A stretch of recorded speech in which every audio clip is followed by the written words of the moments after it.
Hey, this is Tyler Small with the 5-Star Approach to Leadership, and I just want to answer a question that I get a lot. The question is, how can I use this approach to get someone to do something for me? So I'm just going to tell you flat out, this approach is not designed to get people to do stuff for you. That's not what it's about.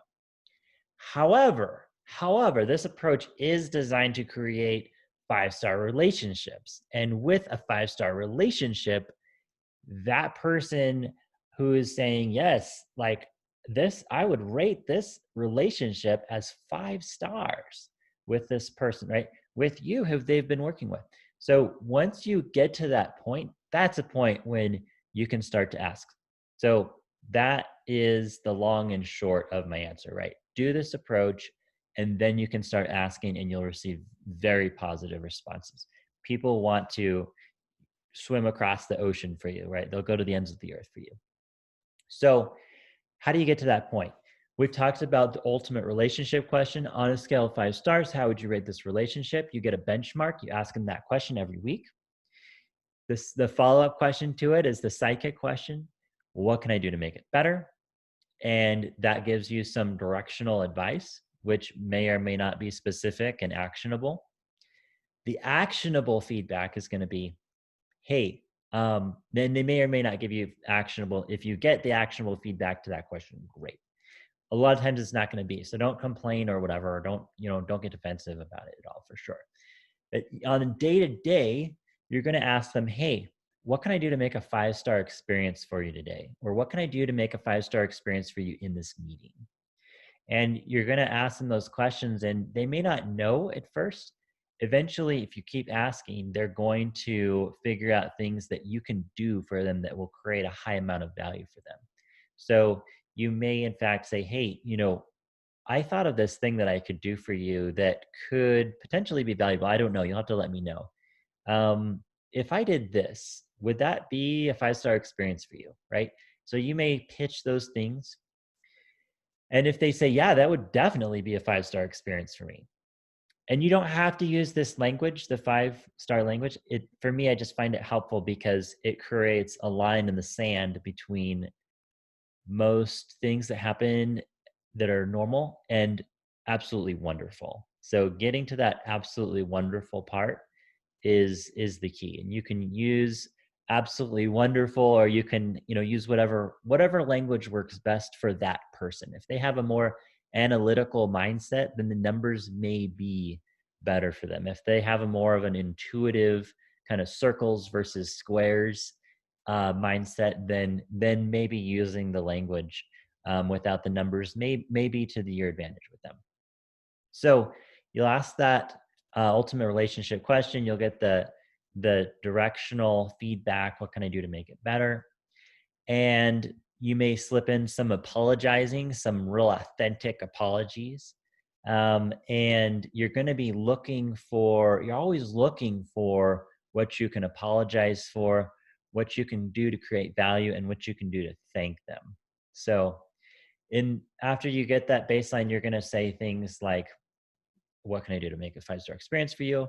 Hey, I realized that I haven't been giving you as much respect as I wish that I would have.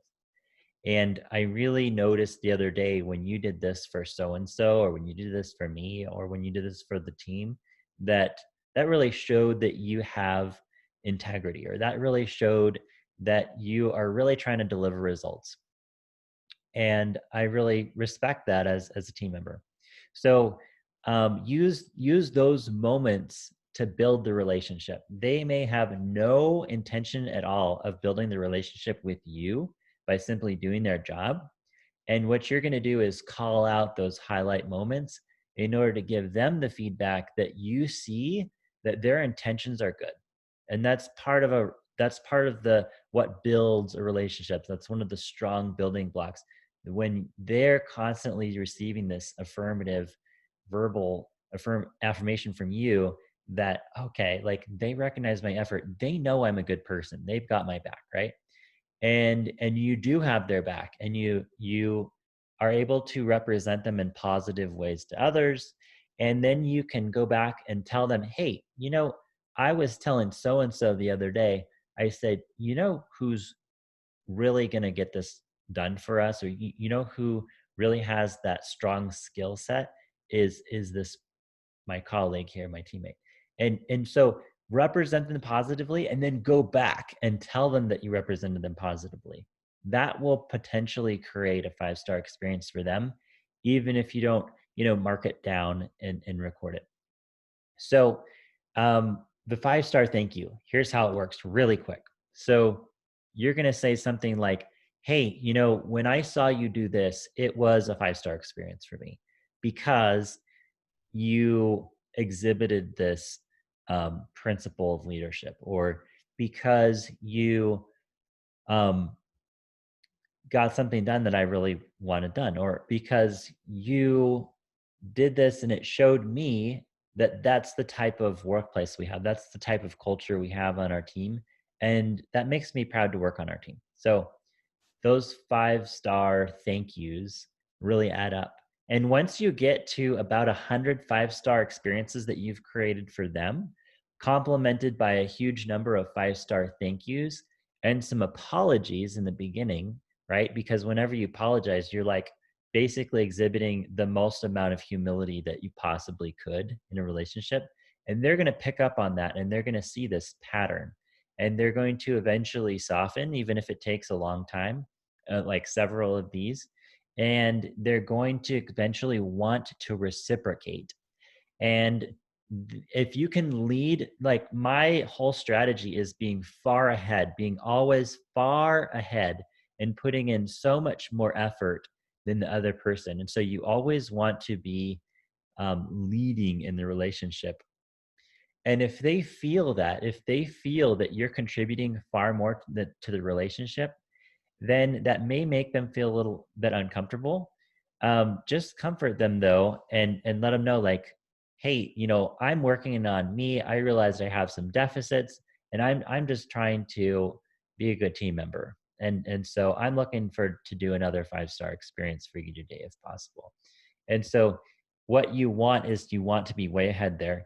And eventually when that 5-star relationship comes on the day that you ask and they say, I would rate this relationship as 5 stars.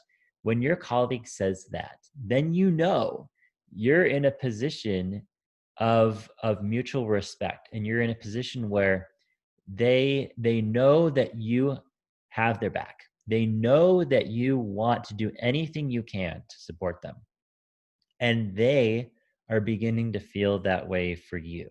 So that relationship then becomes this valuable asset in their life that they want to keep. They want to maintain that. And so they're going to be starting to change things on their end. And at that point, when you have the 5-star relationship and you've done all those things I've talked about in the other videos, then you have this solid foundation to build on. And at that point, you can say, hey, it would be a 5-star relationship. You can say, hey, what would be a 5-star experience for me today? And they'll say, what? They'll be excited, right? And maybe they'll say, oh man, like, I wish I could help you with it. I'm totally booked up today. So I'm not saying this will work every time or that they'll be overly eager to do anything for you at any point in the day. I'm not saying that. However, I'm saying the probability that after you go through this effort of laying the foundation, that when you say, hey, I need a 5-star experience today, can you help me with this? That the probability that they will respond affirmatively and come through for you will be 1,000% more than it was when you started. So that's how I would say use the 5-star approach, build the relationship. That's the promise. And with that 5-star relationship, then you can start asking for their support. Then you can start asking for them to step up to the plate and contribute to the relationship. And they will respond to that 1,000% more productively and positively than they did when you started. And that's how to use the 5-star approach to leadership to get what you want. Thanks.